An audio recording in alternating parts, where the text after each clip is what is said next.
कहते हैं अगर ठान लो तो कुछ भी नामुमकिन नहीं, क्योंकि इंसान के भीतर ऊर्जा का असीम स्रोत होता है। जरूरत है तो बस उसे पहचानने की। ऐसा ही कुछ कर दिखाया एक दंपत्ति ने, जिन्होंने खुद से पहले दूसरों के बारे में सोचा, जो अब तक लाखों लोगों को निराशा से भरी जिंदगी से निकालकर उनके चेहरे की मुस्कान की वजह बन चुके हैं। जिन्होंने दवा से नहीं, ध्यान के विज्ञान से लोगों को हील किया। हम बात कर रहे हैं सौम्यता, मित्रता, प्यार और आत्मीयता की मिसाल हितेश और शुभांगी जी की। हितेश और शुभांगी जी पहले करीब 1.5 दशकों से वैकल्पिक चिकित्सा पर आधारित अपनी वर्कशॉप के माध्यम से ऐसे ही लाखों लोगों का मार्गदर्शन करते आ रहे हैं। अब तक दोनों ने सीईओज, नौकरशाहों, डॉक्टरों और शिक्षकों सहित जीवन के सभी क्षेत्रों के हजारों लोगों को प्रशिक्षित किया है। आज दूसरों को खुद से मिलवाना और उनके आत्मा के स्वरूप से उन्हें परिचित करवाना ही दोनों के जीवन का उद्देश्य है। अपने इसी उद्देश्य को आगे लेकर जाने के लिए उन्होंने लाइफ हियर एंड नाउ नामक संस्था की स्थापना की है, जहां वे वर्कशॉप के अलावा मानसिक स्वास्थ्य, शारीरिक स्वास्थ्य, एंजाइटी, डिप्रेशन जैसे कई विषयों पर व्यक्तिगत सेशन के माध्यम से लाखों लोगों की जिंदगी को बदल पा रहे हैं। कहते हैं हमारे व्यक्तित्व में हमारी परवरिश का बहुत बड़ा योगदान होता है। हितेश और शुभांगी जी के व्यक्तित्व में भी ये बात साफ झलकती है। हितेश जी का जन्म पंजाब के एक छोटे से शहर खन्ना में हुआ। उनका पालन पोषण एक संयुक्त परिवार में हुआ। घर में बड़ा आध्यात्मिक वातावरण था और सभी शुद्ध शाकाहारी थे। हितेश जी अपनी मां से रामायण और महाभारत की कहानियां सुनते हुए ही बड़े हुए। वे पढ़ाई में अच्छे थे और चाहते थे कि अपने घर के लिए कुछ कर सके, क्योंकि उनके घर की आर्थिक स्थिति बहुत अच्छी नहीं थी। हितेश जी ह्यूमन रिसोर्स मैनेजमेंट में मास्टर डिग्री करने के बाद गुरुग्राम में एक अच्छी कंपनी में नौकरी करने लगे। लेकिन कुछ समय के बाद ही उन्हें एक खालीपन सा लगने लगा। वे कुछ और करना चाह रहे थे, लेकिन उन्हें यह पता नहीं था कि उन्हें करना क्या है। नौकरी तो छोड़ना चाहते थे, लेकिन मन का डर नहीं जा रहा था। फिर एक दिन उनकी बहन श्वेता शर्मा जी ने फोन पर ही उन्हें ध्यान करने की सलाह दी और ये भी बताया कि ध्यान कैसे करते हैं। यहीं से उनकी ध्यान की यात्रा शुरू हुई।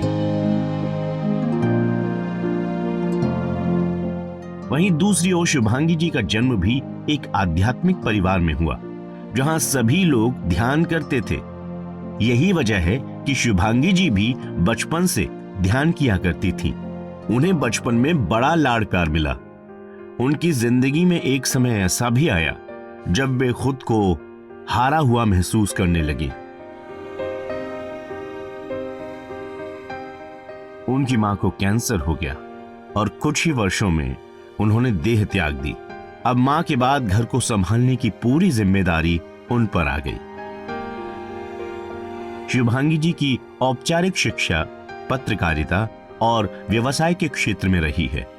उन्होंने पब्लिक रिलेशन का काम शुरू किया, लेकिन वे अपनी जिंदगी से खुश नहीं थी। मां को खोने का गम तो था ही, साथ ही उन्हें अपनी जिंदगी का मकसद भी नहीं मिल पा रहा था।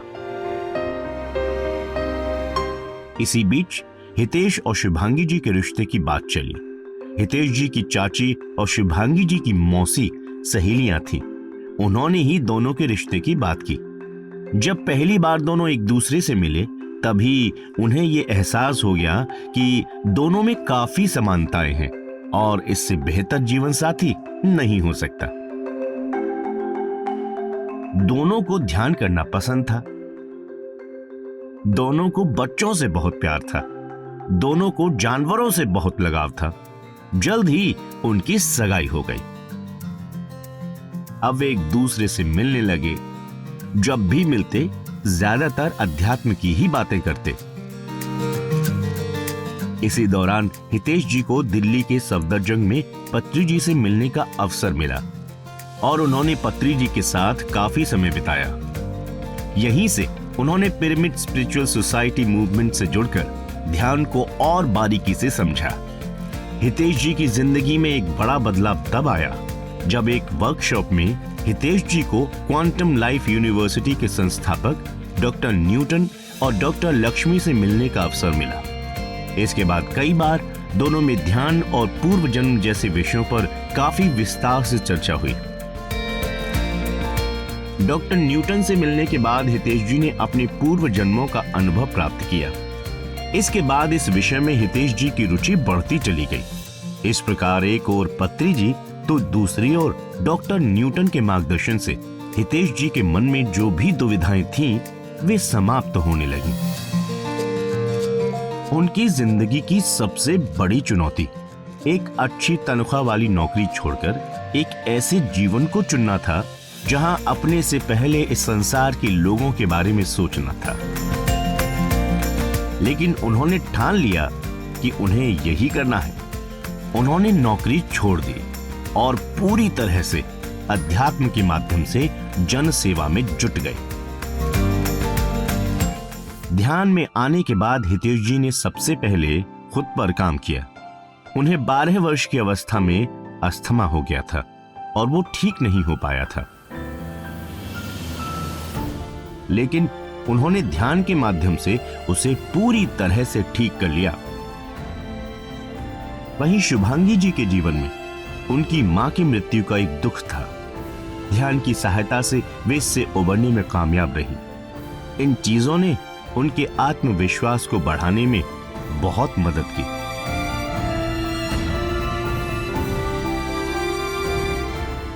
आज Hitesh ji international coach federation यानी ICF और सर्टिफाइड कोच अलायंस यानी CCA कनाडा से मान्यता प्राप्त सर्टिफाइड चेतना कोच हैं। इसके अलावा वे association for regression and reincarnation research board के सदस्य भी हैं। उनकी लिखने में भी रुचि रही है। उन्होंने Sundaram speaks conversation to awaken your soul's wisdom शीर्षक से एक किताब लिखी जो बेस्ट सेलर रही थी। आज हितेश और शुभांगी जी क्वांटम लाइफ यूनिवर्सिटी हैदराबाद में एक ट्रेनर के रूप में अपनी सेवाएं प्रदान कर रही हैं। शुभांगी जी हितेश जी के साथ कार्यशाला में साथ तो देती ही हैं, इसके साथ ही उन्हें बच्चों से भी बहुत लगाव है। बच्चों को ध्यान सिखाना शुभांगी जी को बहुत पसंद है। कोई भी बच्चा इससे वंचित ना रहे, इसके लिए वे निम्न वर्ग और सड़कों पर रहने वाले बच्चों को ध्यान सिखाने के अलावा उनकी क्षमताओं से उन्हें परिचित करवाने का काम भी करती हैं। आज हितेश और शुभांगी दोनों ही PMC हिंदी के कई कार्यक्रमों के माध्यम से भी लोगों को PSSM के सिद्धांतों और उद्देश्यों से अवगत करा रहे हैं। PMC हिंदी पर शुभांगी जी के कार्यक्रम मस्ती की पाठशाला को न सिर्फ बच्चों ने बहुत पसंद किया, बल्कि बच्चों के माता पिता ने भी काफी सराहा है। हितेश जी ने भी PMC हिंदी पर मृत्यु कार्यक्रम किया, जिससे लोगों में मृत्यु के प्रति जो धारणाएं हैं उनसे उबरने में मदद मिली। आज PSSM का कोई भी कार्यक्रम हो, हितेश और शुभांगी जी बढ़ चढ़कर हिस्सा लेते हैं। पत्री जी भी इन दोनों से बच्चों की तरह ही प्यार करते थे। आज दोनों के लिए PSSM और PMC एक परिवार से बढ़कर है। हितेश और शुभांगी जी आज जिस मुकाम पर हैं, इसके लिए वे अपने गुरु और शिक्षक पितामह पत्री जी के अलावा डॉक्टर न्यूटन और डॉक्टर लक्ष्मी जी का हमेशा आभार व्यक्त करते हैं, जिनकी वजह से न सिर्फ दोनों खुद को बेहतर समझ पाए, बल्कि आज दूसरों का भी मार्गदर्शन कर पा रहे हैं। जय हो पत्री जी, जय हो PSSM।